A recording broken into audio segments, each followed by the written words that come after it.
Good evening and welcome to today's edition of Plus Sports on Plus TV Africa. It's a fantastic holiday evening right here in Lagos.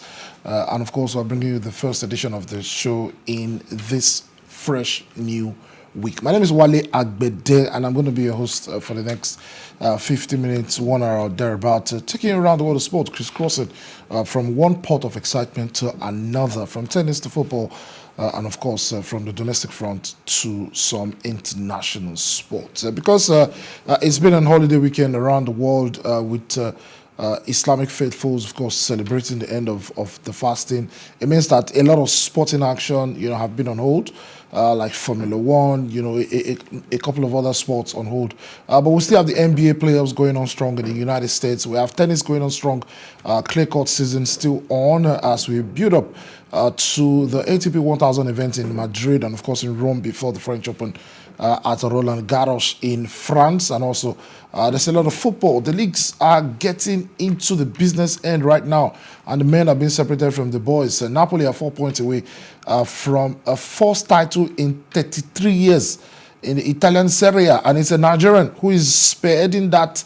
Who has spearheaded, I must say, because they would definitely win the title, it seems, as we speak. Victor Osimhen, the star of the show over there at the Estadio Diego Armando Maradona, another important victory for them this weekend as they went to the Allianz Stadium to secure all 3 points against Juventus. In England, Arsenal failed to extend their gap as much as they would like over the weekend, in a weekend where Man City were not in action in the Premier League.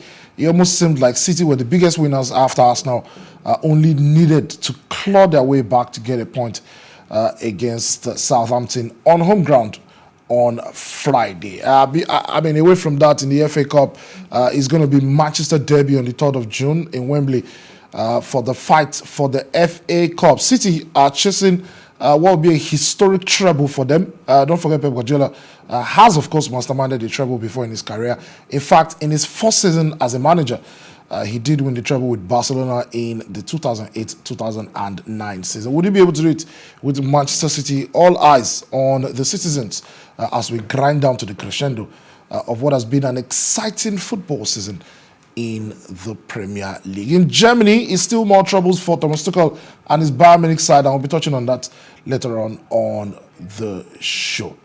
But we start off on the domestic front today as talking about the FA Cup in the Lagos State FA Cup final, which was played yesterday at the stadium in Onikon, the Mobolaji Johnson Arena in Onikon. It was Ikorodu City Football Club who are champions of the FA Cup in Lagos, defeating Smart City FC by 2-0. And this evening, joining us is the media officer of Ikorodu City FC, Samuel Bamisedi. I hope I've pronounced your name correctly. Samuel, good evening. Thanks for joining us on the show. Hi, good evening, Wale. It's good to be here. You didn't do badly, Samuel Bamisedi. All right, fantastic. Thanks for the correction. I'll just stick with Samuel if that works for you. I can see that you are donning the jersey of Ikorodu City Football Club. How does it feel this morning being champions of Lagos? Well, it's absolutely an amazing feeling. I need to say that because it tells about the work that has gone on in the club.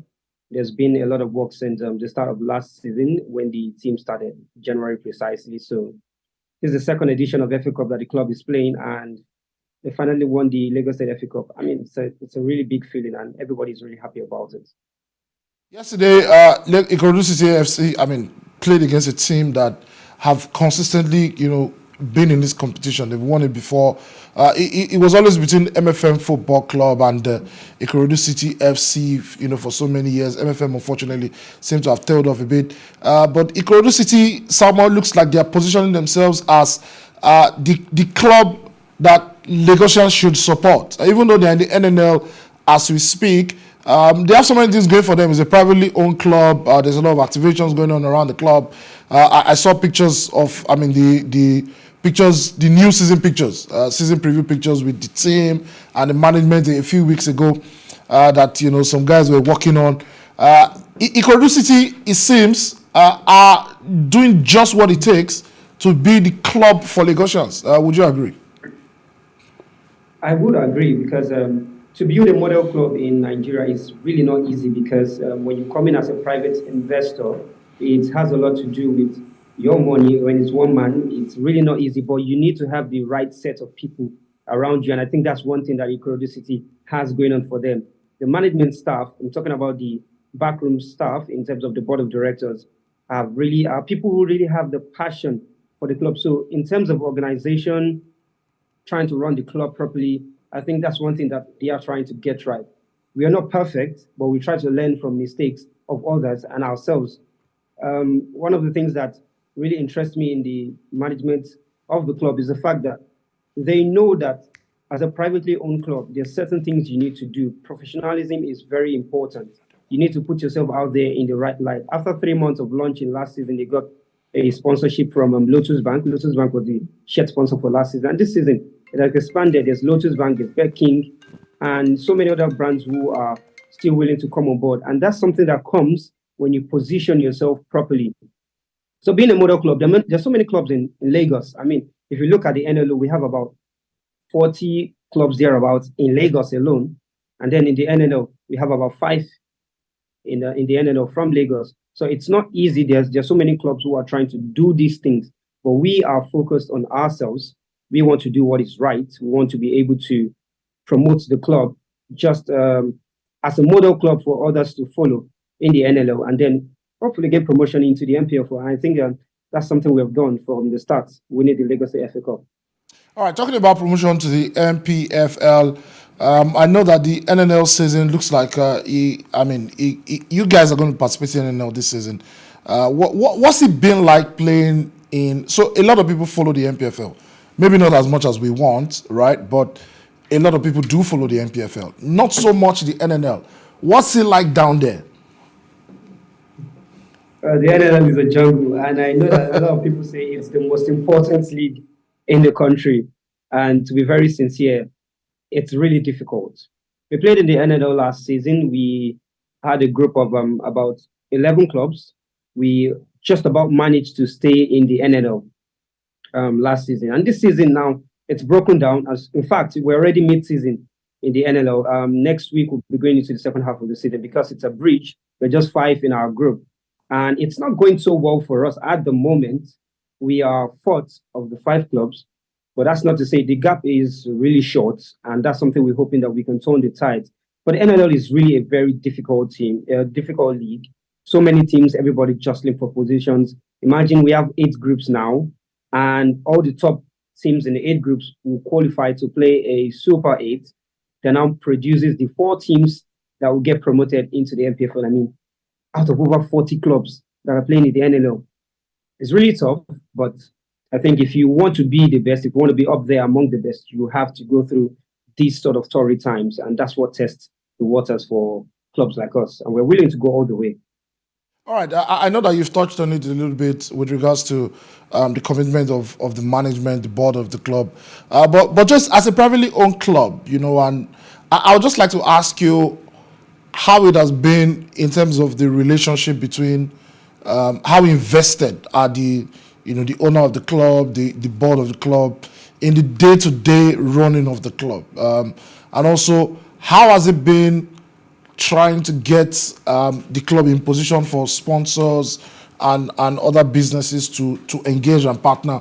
I know that the club has some partners and some financial partners, and I know there's you did mention there was a shared sponsor for last season. There was a story recently about signing a deal with a popular betting company.